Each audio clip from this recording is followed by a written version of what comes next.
Sir, जो अभी ये हालात हैं इस वक्त देश के, इसको आप किस नजर से देख रहे हैं? आज देश इकोनॉमिक क्राइसिस के अंदर आ गया है और देश की जो इकोनॉमी है वो पूरी तरीके से फासिस्ट डोमिनेंट हो गई है। एक दिन आप कहेंगे, बस शीघ्र ही कहेंगे कि आप अपना खाना भी थोड़ा खुराक कम कर दीजिए, देश काफी परेशानी में गया है।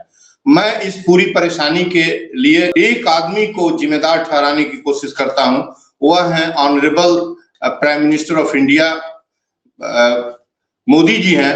ये क्रूर है, जालिम है, धोखा है, भ्रष्ट है, नफरत फैलाए हैं हिंदुस्तान के अंदर। नफरत इनका फैलाया हुआ है, बलात्कार हिंसा की भूमि बनी हुई है, मंदिर मस्जिद मूर्ति मदिरालय का लैंड बनाया है इन्होंने, 90,000 स्कूल इन्होंने देश के अंदर बंद कर दिया।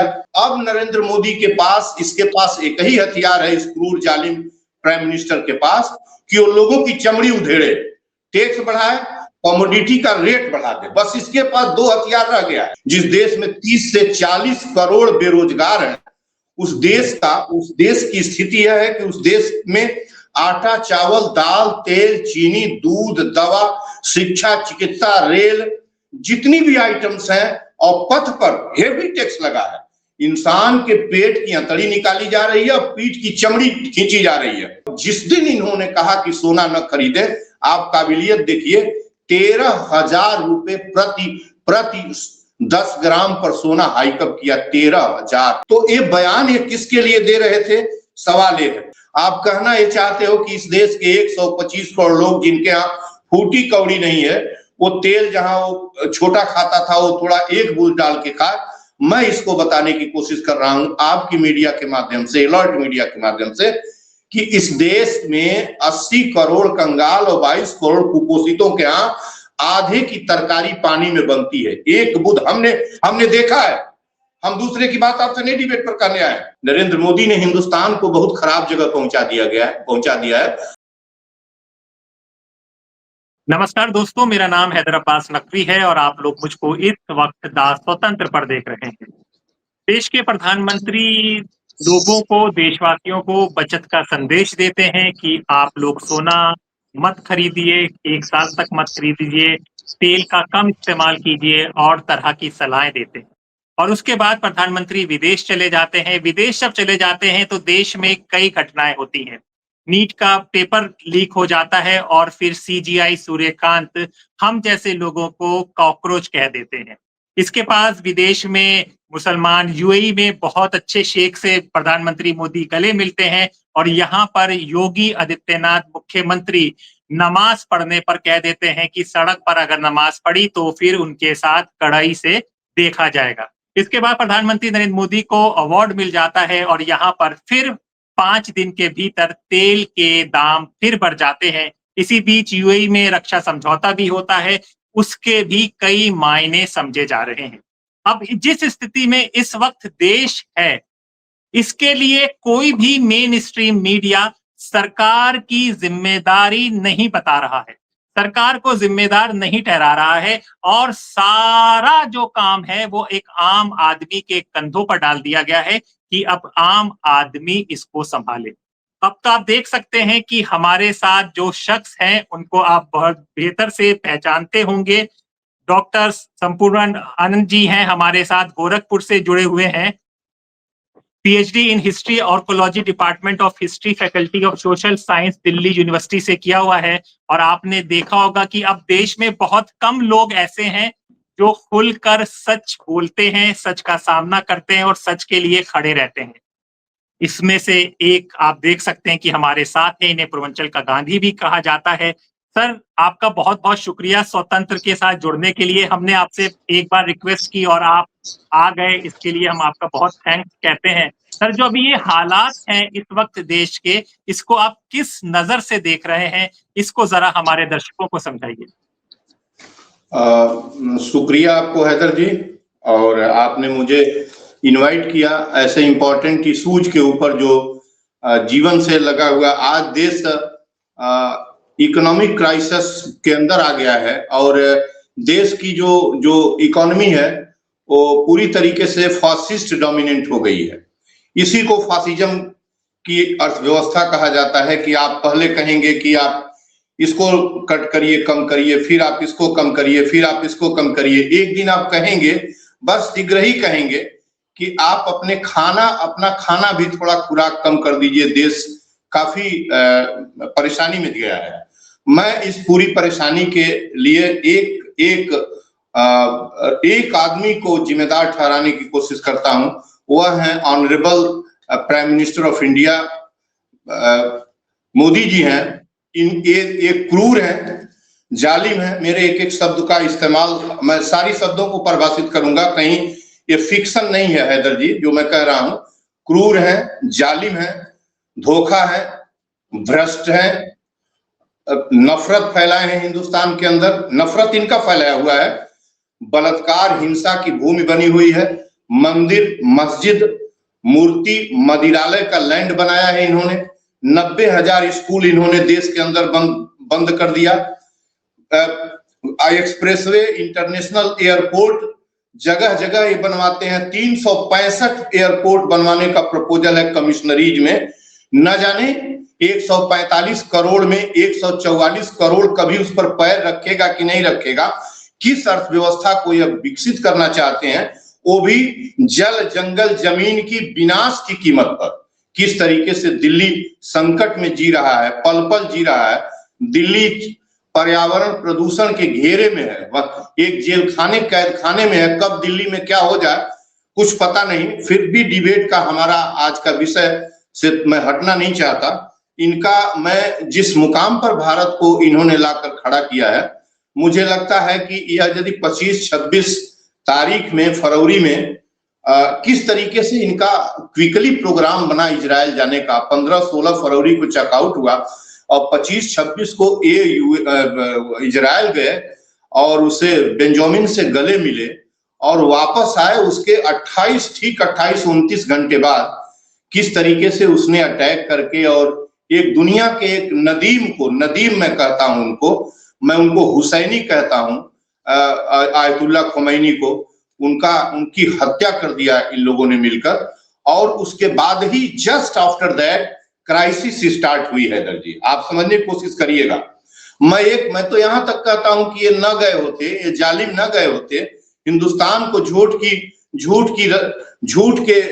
झूठ से चलाने की कोशिश कर रहे हैं, भय से चलाने की कोशिश कर रहे हैं। क्या करने गए थे, किस बात के लिए उस दिन गए थे, और फिर मारे क्यों गए, हुसैनी मार क्यों दिए गए। तो सवाल यह है कि भारत उसके बाद से धीरे धीरे क्राइसिस में आता गया और इसके बाद इतना जबरदस्त क्राइसिस क्रिएट हुआ जगह जगह।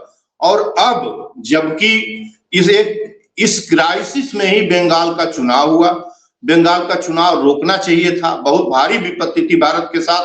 भारत का ईंधन समाप्त हो रहा था, ईंधन पर क्राइसिस खड़ा हो गया था, इनको रोकना चाहिए था। लेकिन चलिए आपने नहीं रोका, लेकिन न जाने कितने दिनों का तेल जलाकर कि सभी मशीनरी इनकी, यह स्वतः अपनी विमान लेके, जो इनका विमान घंटे में हजारों लीटर तेल पीता है, उस विमान को रक्षा मंत्री और गृह मंत्री और आधे दर्जन, more than half of dozen जो सीएम्स थे विजिटेड देयर, वहां गए, घूमने लगे सड़कों के ऊपर। और सारी तोप ले जाने की क्या जरूरत थी। आप तोपखाना ले गए, सारी मशीनरी गई, 20 टुकड़ियां अर्धसैनिक, सैनिक बलों की गई। आपने हिंदुस्तान गरीबों की कमाई, टैक्स पेयर्स के पैसे को धुएं में उड़ाया बंगाल के अंदर। अब आप जो है असम के अंदर, तो आप इस तरीके से भारत को दो तरीके से कुचलते रहे। एक तो आप अपने एक से कुचलते रहे, दूसरे क्राइसिस क्रिएट लगातार बनी हुई थी। और तीसरा जो सबसे बड़ा इसमें इंपॉर्टेंट रोल प्ले हो रहा था हैदर जी, वो एक ही भारत जो डेड लाइन है, जो फॉरेक्स का, जो हमारा डॉलर के मुकाबले रुपए का जो कीमत है, वो डेथ लाइन इमीडिएट पार किया। इमीडिएट 95 उसकी डेड लाइन है। अब उसको आप बैक में नहीं ला सकते, अब वो आगे जाएगा। जिस दिन 100 पूरा होगा, मैं अपने बिंदु पर आने के पहले एक बात और कर दूं कि जिस दिन 100 हुआ तो आपका जो बराबर है ना, वो जीरो ज्यों ही हुआ फिर नीचे से चालू होगा। तो आपकी जो इकोनॉमी है उसको डेड होना है, बिल्कुल जमीन पर लेट जाएगी। और आप ये देखिएगा कि यदि इस दौरान आपने रुपया कहीं से जुटाकर आपने तेल का गैस की आपूर्ति लगातार जारी रखी, अब तो दोनों महंगा पड़ रहा है, आयात भी महंगा पड़ रहा है इसलिए कि रुपया टूट चुका है और निर्यात में रुपया आपको कम मिल रहा है।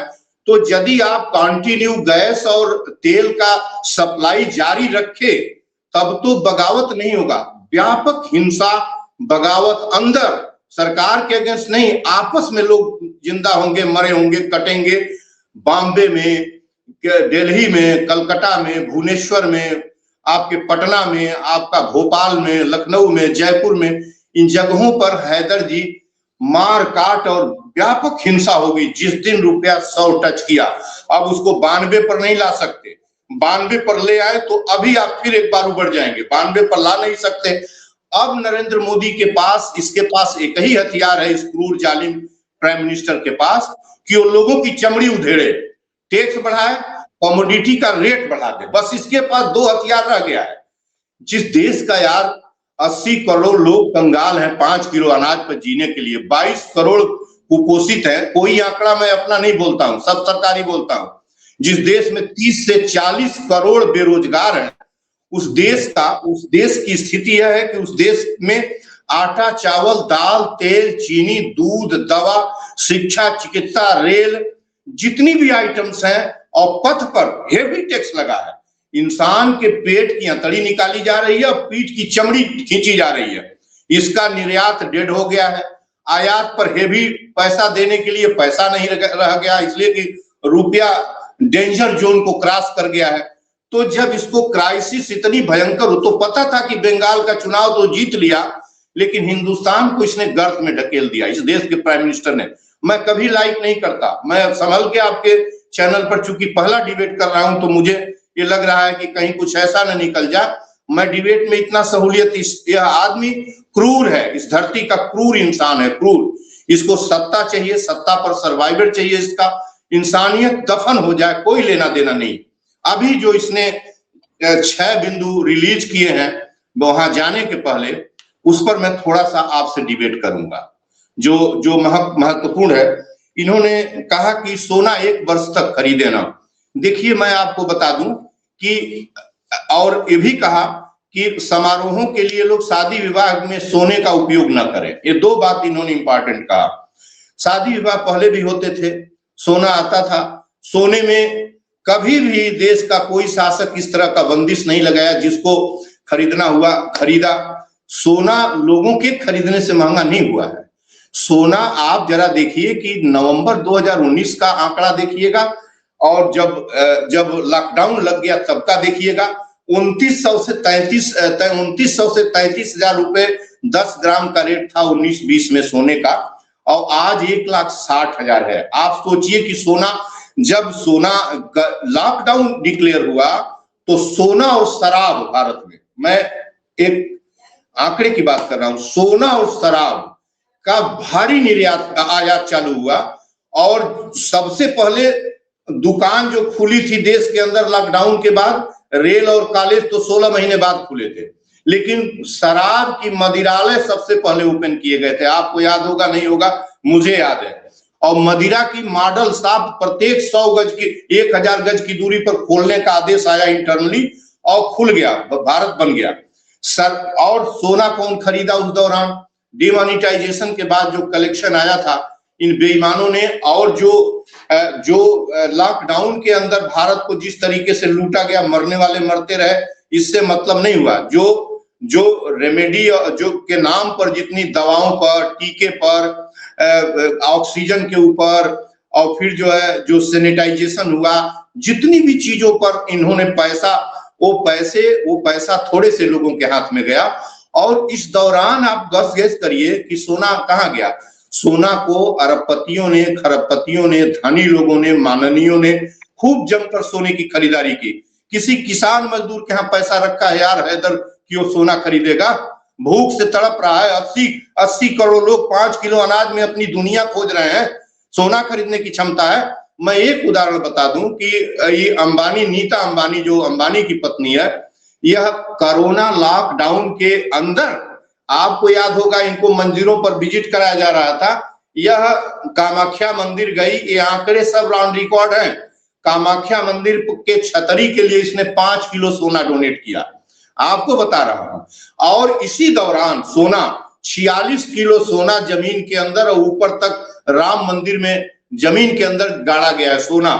क्या इनको उस दिन खबर, क्या इनको ये काम जब कर रहे थे तब खबर नहीं थी कि ये क्या नॉनसेंस और पतन का काम कर रहे हैं? तो सोना कौन खरीदता है? यह डाइवर्ट करने का एक दिमाग लोगों का डाइवर्ट करने का कि सोना आप न खरीदें। और जिस दिन इन्होंने कहा कि सोना न खरीदे, आप काबिलियत देखिए, 13,000 रुपए प्रति 10 ग्राम पर सोना हाइकअप किया, 13,000। फिर एक दिन, अगले दिन फिर डाउन हुआ, जिस दिन डिक्लेयर किए थे कि नहीं करना है।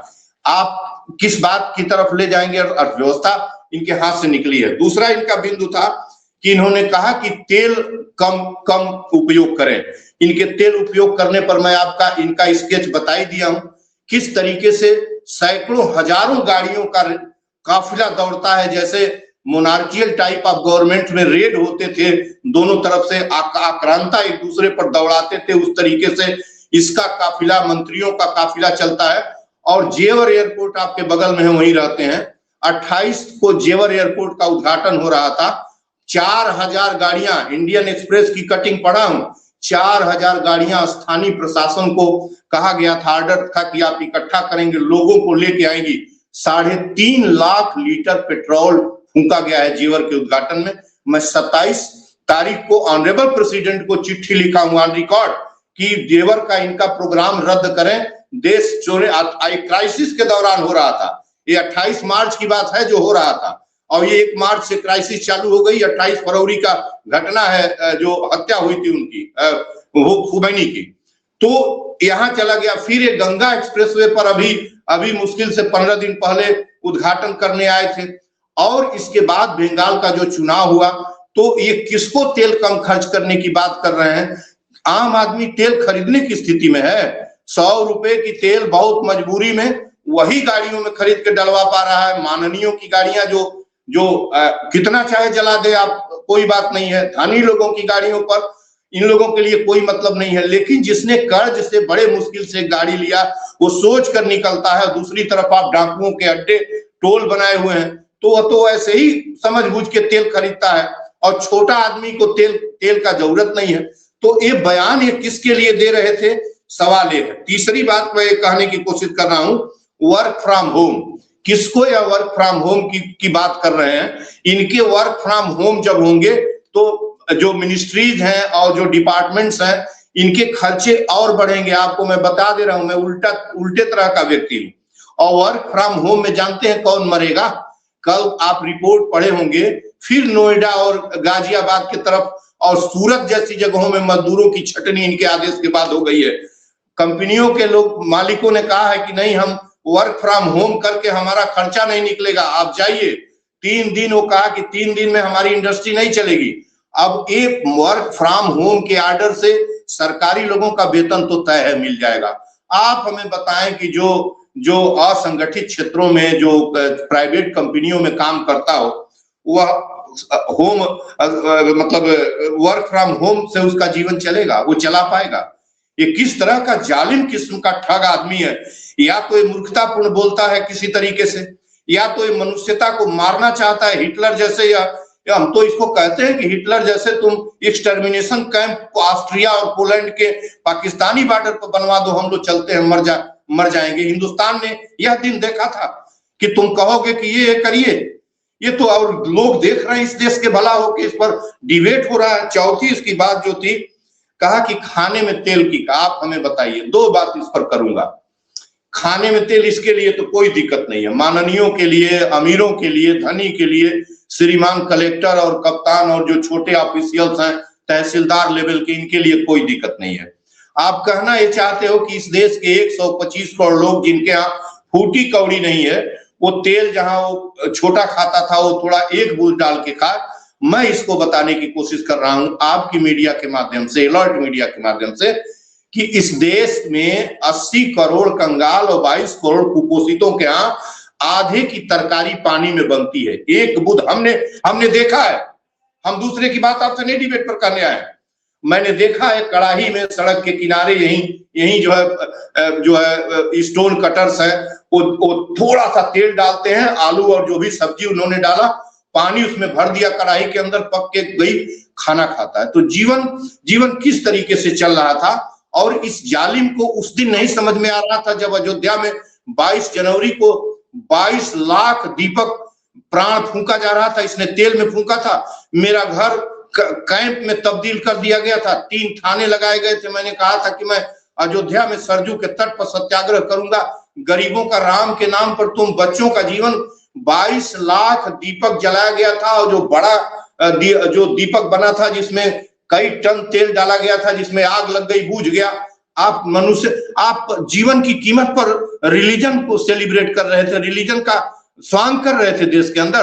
तो यह एक धूर्त और जालिम है। तो तेल यदि बच्चे कम खिलाइएगा तो बूढ़े तो कम खाएंगे, कोई बात नहीं, लेकिन बच्चे जब तेल कम खाएंगे तो अंधे होंगे, एनर्जी नहीं रहेगी, लकवाग्रस्त प्रारंभ में हो जाएंगे।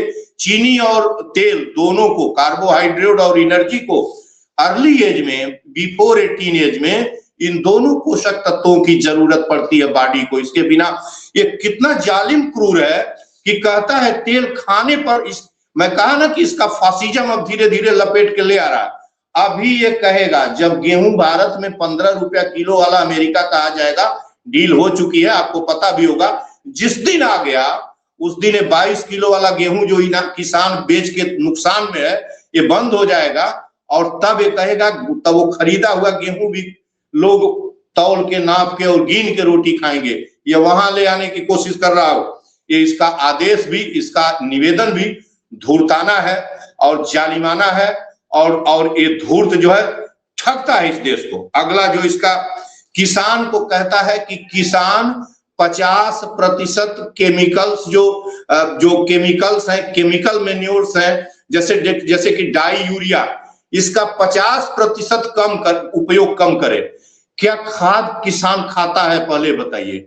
क्या खाद खाया जाता है? किसान खाद खरीदता है खाने के लिए कि खेत में डालने के लिए? और खेत में जो पोटेंसी आज की रह गई है वो 100% पोटेंसी पर एक बोरा डाई डाल के जो प्रोडक्शन आप ले रहे हैं, मान लीजिए 1 कुंटल ले रहे हैं, आप जब एक बोरा डाई में आधा बोरा डालेंगे तो जानते हैं उसकी जो फर्टिलिटी ऑफ द लैंड है वो कहाँ चली जाएगी? वो बिल्कुल 0 पर जाएगी। इसलिए कि वो क्लाइमेट पर चल रहा है। जमीनों में केवल यूरिया और रासायनिक खाद डाल के अब खेती का ट्रेंड चल रहा है। तो जो प्रोडक्शन है वो समाप्त हो जाएगा। या तो ये मूर्ख है या तो ये देश को मारना चाहता है। इसकी अगली बात कि विदेश यात्रा न करें।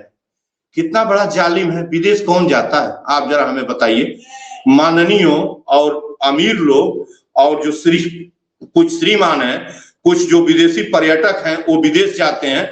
इस देश के 145 करोड़ में 144 करोड़ आदमी ये नहीं जानता है कि विदेश क्या है और वो क्या चीज होता है। वो बगल में एक स्टेशन से दूसरे स्टेशन का किराया देने के लिए तो उसके पास पैसा ही नहीं है। ये इंस्ट्रक्शन किसके लिए आदमी दे रहा था? और इसके बाद वो कहता है कि 1 वर्ष तक विदेश यात्रा पर, 1 वर्ष तक आप विदेश यात्रा न करें। नरेंद्र मोदी के जितने भी इजहार थे, निवेदन था इस देश के लोगों के साथ, वह नरेंद्र मोदी के लिए, अपने लिए है। नरेंद्र मोदी ने हिंदुस्तान को बहुत खराब जगह पहुंचा दिया है। और अब्बास जी, किसी की हिम्मत नहीं है कि अब यहां से आप बिल्कुल नहीं निकाल पाएंगे। आपको और खतरे में जाना है, रोज जाना है। नरेंद्र मोदी खड़ा हो जाए, इसके सारे मंत्री खड़ा हो जाए, इसका जो इस देश की वित्त मंत्री है, जिसको जो है सुब्रमण्यम स्वामी कहते हैं, वो तो 0 है। ये जो कहता है वही करती हैं। तो जो ये सभी खड़े हो जाएं, कुछ नहीं कर पाएंगे। या तो रुपया को आप ले आइए, कहां आप रुपया को 92 पर ले आइए, तब अर्थव्यवस्था अभी जीवित होनी चालू होगी। और ये आप सप्लाई प्रॉपर देने लगेंगे, तेल और खाने के भी तेल का। और असली बात तो इसने नहीं कहा है, यह कहना चाहता है कि चीनी और तेल अब इतना महंगा होगा और इतना साल्ट नहीं महंगा होगा तो एक्सपोर्ट ही कम होगा। तो जो रेट होगा उस पर खरीदेंगे, गरीब को मिलना नहीं है। तो चीनी देखिए, 4 चीज जीवन चलाने वाला विदेश से आता है। आपको बता दूं, चीनी, खाने का तेल और दाल, ये हैदर जी बाहर से आता है, तो हिंदुस्तान जिंदा है। खाने का तेल, चीनी और दाल, जिसके बिना गरीब अमीर किसी का जीवन नहीं चल सकता। तो ये सबकी क्राइसिस होनी है। अब या तो उस पर ले आइए, रेमेडी कई बता रहा हूं मैं, छोटी छोटी। 92 पर आप अपने रुपए को ले आइए, ला नहीं पाएंगे। दूसरे, इसी रुपए पर आप सप्लाई जारी रखिए, चाहे जहां से रुपया बटोरिए, नहीं कर पाएंगे आप। अब टैक्स मत लगाइए, नहीं तो न जाने क्या होगा। टैक्स बिल्कुल मत लगाइए, वो ये लगाएंगे, आपको पक्का पता ही है।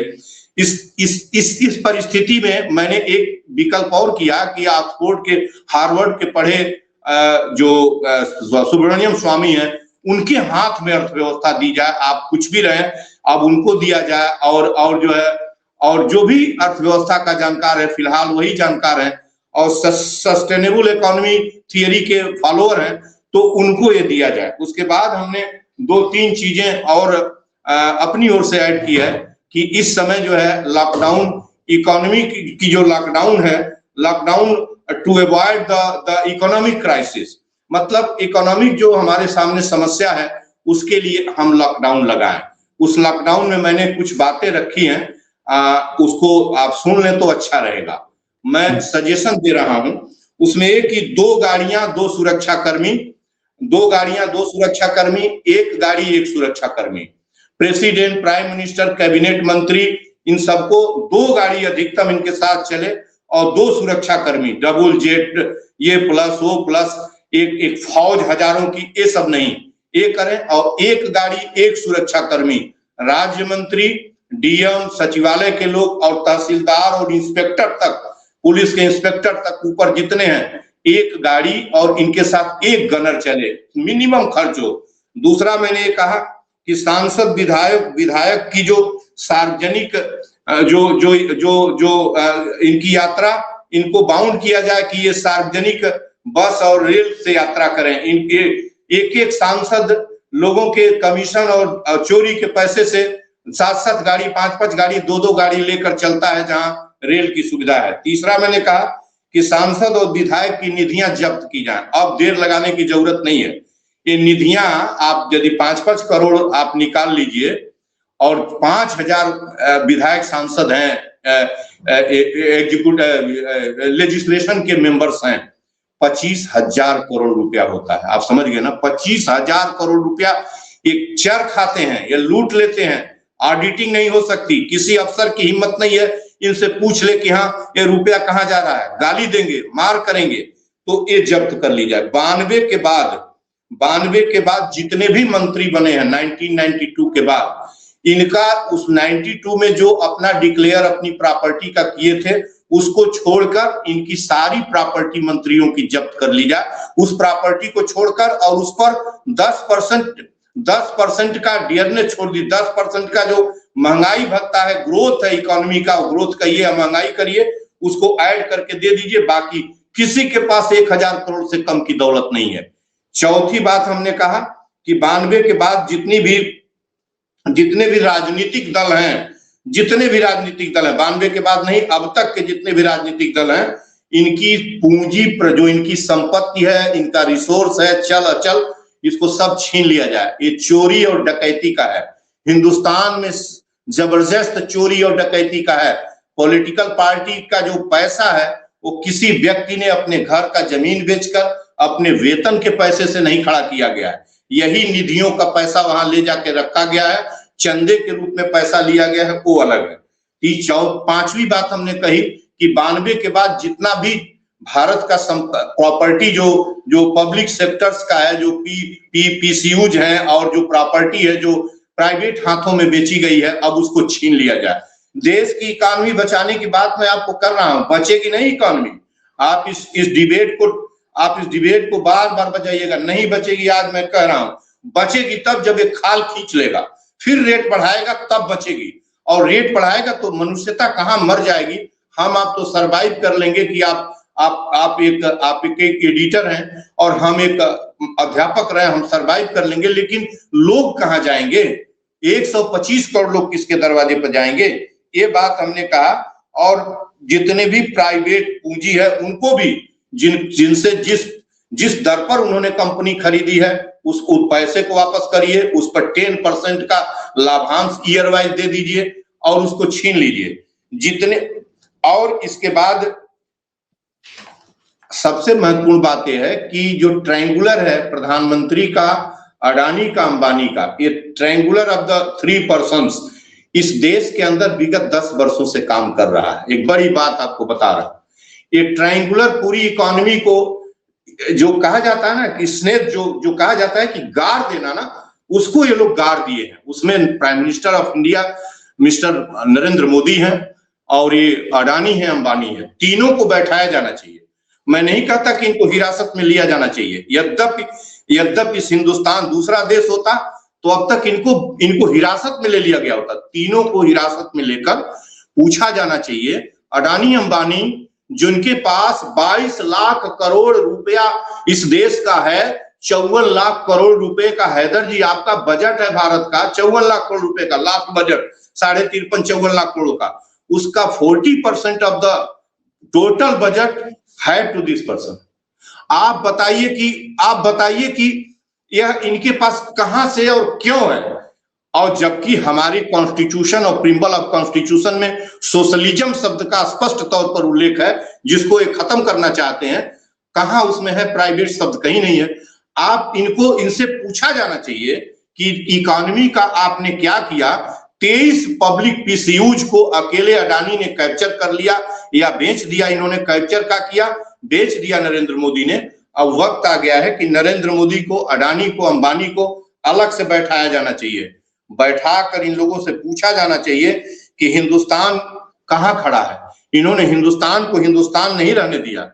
हिंदुस्तान नहीं है, यह गांधी का है, यह अंबेडकर का है, सुभाष चंद्र बोस का है, भगत सिंह का है, सुखदेव का है, अशफाकुल्ला का है, यह पंडित बिस्मिल का है और चंद्रशेखर आजाद का है। चंद्रशेखर आजाद और बिस्मिल, भगत सिंह, ये जो 4 पार्टनर थे रिनाउंड, इन लोगों ने हिंदुस्तान सोशलिस्ट रिपब्लिकन एसोसिएशन बनाई थी। आप कुचलने की कोशिश कर रहे हैं। भारत रह कहा गया है। नरेंद्र मोदी फासिस्ट सत्ता का प्रतिनिधित्व करता है। इसको मंदिर जिस देश में 90,000 स्कूल इसने बंद किया है और प्रत्येक 1000 गज की दूरी पर रोड के किनारे मंदिर बनवाने का संकल्प इन लोगों ने इंटरनली लिया है, वो धीरे धीरे क्रिएट हो रहे हैं। मंदिर से हमें क्या देना चाहते हैं? तो मैं हैदर जी आपको कह रहा हूं, भारत बहुत ही खराब जगह पर खड़ा है। हर हिंदुस्तानी को जो अनाज खाता है, संविधान से, तिरंगे से, भारत से, हिंदुस्तान से मोहब्बत है, एकता का पक्षधर है, उसे अब आज सड़क पर आकर सवाल करने की जरूरत है। बचेगा नहीं मुल्क। तो ये बात जो मैं आपको बोला हूं, यह बात मैं आपको बताने की कोशिश कर रहा हूं। आज बचने का नटसेल में 2 उपाय है। एक तो डिमांड के अनुसार आप सप्लाई को कंटिन्यू रखिए इसी रेट पर, जिस रेट पर पश्चिम से आपको महंगा खरीदना पड़ रहा है। दूसरी बात, रुपया को 92 पर लाइए, आ नहीं सकता। और डिमांड के अनुसार सप्लाई तेल और गैस की जारी रखने के लिए आपको रुपया चाहिए। रुपया गिर चुका है, रुपया आपको अधिक लगाना पड़ेगा। अब आपका अंतिम विकल्प है कि पेट पर और पीठ पर, पथ पर टैक्स लगाएं, तेल पर टैक्स लगाएं, खाने की चीजों पर टैक्स बढ़ा दें, जहां जहां हो सकता है टिकट पर बढ़ाएं, जिस पर भी हो सकता है। एक अंतिम विकल्प है, इसलिए कि प्रोडक्शन तो इसने शराब की दुकानें देश के अंदर इसने खोला है, मार दे और मारने के बाद ये करें। और दूसरी बात की इमीडिएट इस देश की बागडोर, हार्वर्ड के इकोनॉमिस्ट वहां से प्रशिक्षित और वरिष्ठ नेता हैं, इन्हीं के खेमे के हैं। मैं सेकुलरिज्म पर उनके सवाल नहीं खड़ा करूंगा, लेकिन फिलहाल इन मूर्खों से और इस देश को लुटाने वालों से ज्यादा उनके पास विजन है। उन्होंने कहा है कि अधिकतम टैक्स 5% लो और उनकी फिलॉसफी है कि इनकम टैक्स समाप्त कर दो, ये पुराना है। तो मैं इस पर डिबेट आगे नहीं ले जाऊंगा। छोटे मोटे विकल्प आपके पास अब रह गए हैं। ये तो तय है कि रुपया जिस दिन 100 पहुंचेगा, दिल्ली, बॉम्बे, बड़े बड़े महानगरों में लोग हिंसा करेंगे, व्यापक हिंसा होगी, व्यापक होगी। सरकार के विरुद्ध नहीं करेंगे, लोग दुकानों पर करेंगे, गैस की दुकानों पर होगा, पेट्रोल पंप के ऊपर होगा, तोड़फोड़ होगा और सरकार प्रतिक्रिया में उसको दबाने के लिए हिंसा करेगी। नरेंद्र मोदी के पास अब दूसरा कोई विकल्प नहीं रह गया है। इसको हटाना चाहिए। हर हिंदुस्तानी का धर्म है कि नरेंद्र मोदी से पूछकर हटाए कि आपने इस देश को कहां खड़ा किया है, आप बता दें। जब 13 साल आप पहले आपने सत्ता बागडोर संभाली थी तो क्या गैस और तेल के लिए सुना भी था कभी कि ये नौबत आएगी हिंदुस्तान के अंदर की गैस और तेल के क्राइसिस में हिंदुस्तान न जाने कहां दब जाएगा? ये सवाल नहीं था। सर शुक्रिया, आपने इतने अहम मुद्दे को इतने सही से समझाया। मेरे ख्याल से ये आवाज पहुंचेगी और देशवासियों को समझ में आएगा कि असली जो इस वक्त इकोनॉमिक क्राइसिस हो रहा है उसके लिए जिम्मेदार कौन है और कैसे ये इकोनॉमिक क्राइसिस खत्म किया जाता है। इसके भी आपने सुझाव दिए हैं। उम्मीद है कि सरकार सुनेगी और इस पर अमल होगा, क्योंकि हम सब मिलकर ही हर परिस्थितियों से हमें निकलना है, क्योंकि ये देश सबका है, साझा विरासत का है, साझा शहादत का है।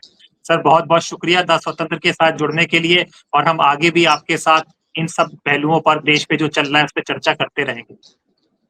अच्छा, एक बात और, चलते चलते एक बात और कि आप नहीं करेंगे और लोग नहीं सुनेंगे तो हम, आप और माननीय और श्रीमान और कुछ 20 से 25 करोड़ लोग तो हम, आप चाहे पेट्रोल 500 रुपया मिले, कड़ू का तेल, सरसों का तेल 300 रुपया लीटर मिले, हम जी जाएंगे। लेकिन आप ये यकीन करिए कि 22 करोड़ कुपोषित, 80 करोड़ कंगाल और 20 करोड़ और शिल्पकार मजदूर और जो है शिल्पकार और दस्तकार और सड़कों के किनारे अपना धंधा का 125 करोड़ लोग, हैदर जी कैसे जीवित रहेंगे? उनकी जिम्मेदारी किसके कंधे पर है?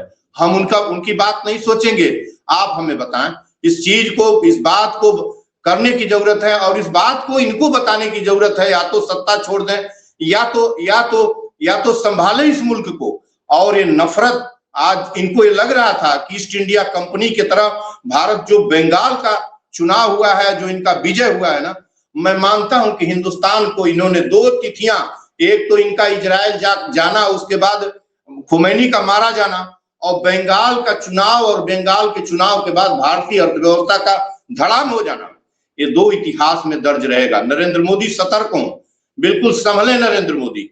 और ये बगावत नहीं होगा, ये बगावत को दावत दे रहे हैं, इंसानियत को कुचल डाले हैं। शुक्रिया सर। तो इसी तरह की चर्चाएं द स्वतंत्र पे जारी रहेंगी। तो अपने दोस्त हैदर अब्बास नकवी को इजाजत दीजिए, फिर होगी मुलाकात एक नई चर्चा के साथ। तब तक धन्यवाद।